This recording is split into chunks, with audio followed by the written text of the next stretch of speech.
যে midnight show চলে এসেছে, রাত 12টা থেকে রাত 1টা থেকে শো চলে। বাট আমার কেরিয়ারের এই প্রথম সিনেমা রাজার মতন আসলো, রাজ্যটা জয় করে নিল। এই যেন এক অচিন দেশের রাজা।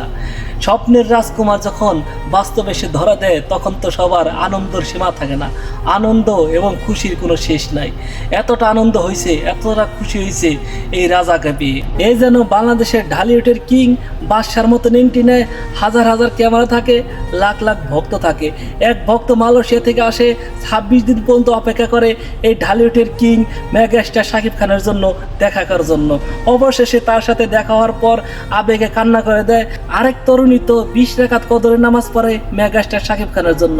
মেগাস্টার শাকিব খানকে পেয়ে পায়ে ধরে সালাম করে এবং তার হাতে চুমো খায়, আবেগে কান্না করে দেয়। আর সিকিউরিটি তো শাকিব খানকে সামলাতে হিমশিম খেয়ে যায়। এটাই হলো ঢালিউডের কিং মেগাস্টার শাকিব খান। শাকিব খানের ভক্তরা কতটা খুশি, কতটা আনন্দ শাকিব খানকে পেয়ে। গতকাল বরবাদ সিনেমাটি দেখার জন্য শাকিব খান নিজে হাজির হয়, আর সাথে থাকে ভক্তরা। এত লাখ লাখ ভক্ত কোনো হিরোর মনে হয় ছিল না। এতটা সিকিউরিটি দেওয়ার পরও তারপরও হিমশিম খেয়ে যায় শাকিব খানকে সেফটি দেওয়ার জন্য। কতটা ক্রেজি ছিল শাকিব খানের ভক্তরা, কতটা পাগল ছিল শাকিব খানের জন্য। পায়ে ধরে সালাম করে কেউ, কেউ আবার হাতে চুমু খায়, কাউকে আবার গলায় জড়িয়ে নেয়। কতটা পাগল ছিল এই শাকিব খানের জন্য। সত্যি তাকে কেন মেগাস্টার বলে, কালকের এই চিত্রটা না দেখলে বিশ্বাস করবেন না। এত ক্যামেরা, এত দর্শক, এত মানুষের ঢল, তারপরও কিন্তু সবাইকে জানিয়ে আসে নাই। সাকিব বিয়ানদের কিন্তু জানিয়ে আসে নাই। শাকিব খান কিন্তু হঠাৎ করে সিনেমা হলে সিনেমা দেখতে যায়, আর সেই সময় যারা সিনেমা দেখে বেরিয়েছে আর যারা সিনেমায় ঢুকবে সবাই কিন্তু শাকিব খানের জন্য সবাই অপেক্ষা করতেছিল, শাকিব খানের সাথে আবার সিনেমাটা দেখবে। কতটা পাগল তার জন্য। আরেকটা জিনিস লক্ষ্য করবেন, লিফট থেকে শুরু করে কতটা সিকিউরিটি দিয়ে শাকিব খানকে আনতে হয়েছে। আর সে যদি প্রতিদিন এইভাবে আসতো তাহলে সিনেমা না দেখে শাকিব খানই দেখতো। এই জন্য শাকিব খান কিন্তু নিজেই বলছে, আমি এই জন্যই সিনেমা হলে আসি না, যে আমার সিনেমা না দেখে শুধু আমাকেই দেখবে, এটা আমি চাই না। আপনারা সিনেমা দেখুন আর বাংলা সিনেমাকে ভালোবাসুন। আগে পরে তো কত হিরো আসলো, কত হিরোইন আসলো, কত সেলিব্রিটি আসলো এই সিনেমা হলে সিনেমা দেখার জন্য, কত রিভিউ করলো, কতভাবে প্রচার করলো। কখনো কি এই ধরনের দৃশ্য দেখছেন? কখনো কি এই ধরনের দর্শক ঢল দেখছেন? কখনো কি এই ধরনের ক্যামেরা দেখছেন? একটা মানুষের জন্য এত ক্যামেরা, মনে হয় হাজার হাজার ক্যামেরা হবে। এতগুলা ক্যামেরা আসছে একটা মানুষের জন্য। কত মানুষ যে রিভিউ করার জন্য আসছে, এই ভিডিওটা না দেখলে বুঝতে পারবেন না। সত্যি সে যে বাংলাদেশের কিং মেগাস্টার শাকিব খান আরেকটা বার প্রমাণ করলো। কত হিরো কত ধরনের কথা বললো, মেগাস্টার শাকিব খান কিন্তু কিছু বলে নাই। মেগাস্টার শাকিব খান কিন্তু এর আগে কোনো সিনেমা হলে হলে গিয়ে কিন্তু রিভিউ করার জন্য যায় নাই।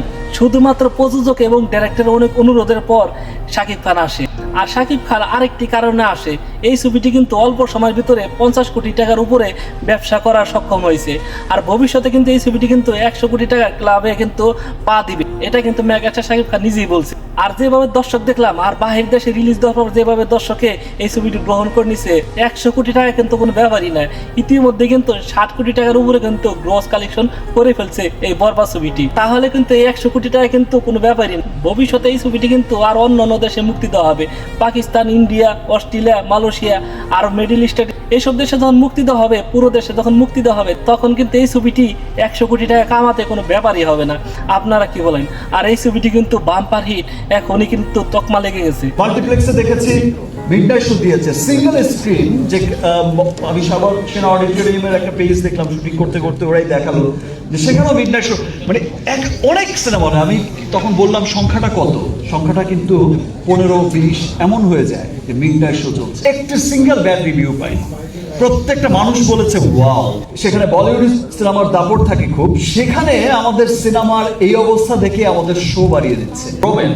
রোমের একটা ছবি পাঠিয়েছে, ভিডিওস পাঠিয়েছে, তো আমি একবার দেখে আমি ভেবেছি যে এটা হবে হয়তো মধুমিতা সিনেমা হল বা আমাদের দেশের। Okay fine, it's very good. আজকে এতদিন পরেও সিনেমা এত মানুষ দেখছে, ভিড় যাচ্ছে ওয়ার্কিং ডেতে। Very good, very good. একটু পরে নিচে আমি ওই যে পাঠিয়েছে তিনি বললো, ভাইয়া দেখেছেন? হ্যাঁ আমি দেখেছি। মধুমিতা? বলছে যে না না ভাইয়া, মধুমিতা না, এটা তো রোমের সিনেমা হল, ভিডিওটা দেখেন। আমি তখন ট্রেনে ভিডিওটা দেখলাম, আমি জাস্ট স্পিচলেস হয়ে গেলাম যে আমি আসলে, মানে এটা কি দৃশ্য দেখলাম। এই যে মানুষের ভালোবাসা, দেশের মানুষের ভালোবাসা, দেশের বাইরে থাকা মানুষের ভালোবাসা, নেক্সট অস্ট্রেলিয়া নিউজিল্যান্ড যাচ্ছে। অস্ট্রেলিয়া নিউজিল্যান্ডের তারাও কিন্তু খুব উৎফুল্ল, অগ্রিম টিকিট কাটছে, সোল্ড আউট হয়ে যাচ্ছে। প্রডিউসার দুজন অ্যান্ড দ্য ডিরেক্টর, তারা এমন স্ক্রিপ্ট নিয়ে বসেছে যেই সিনেমার কাছে হয়তো বরবাদকেও ছোট সিনেমা মনে হবে ইনশাআল্লাহ। যাই হোক, মেগাস্টার শাকিব খানের এই বরবাদ ছবিটি কে কে সিনেমা হলে গিয়ে দেখছেন কমেন্টস করে জানাবেন। আমি আলহাজ খান, আজকের মতন এই পর্যন্তই। আল্লাহ হাফেজ।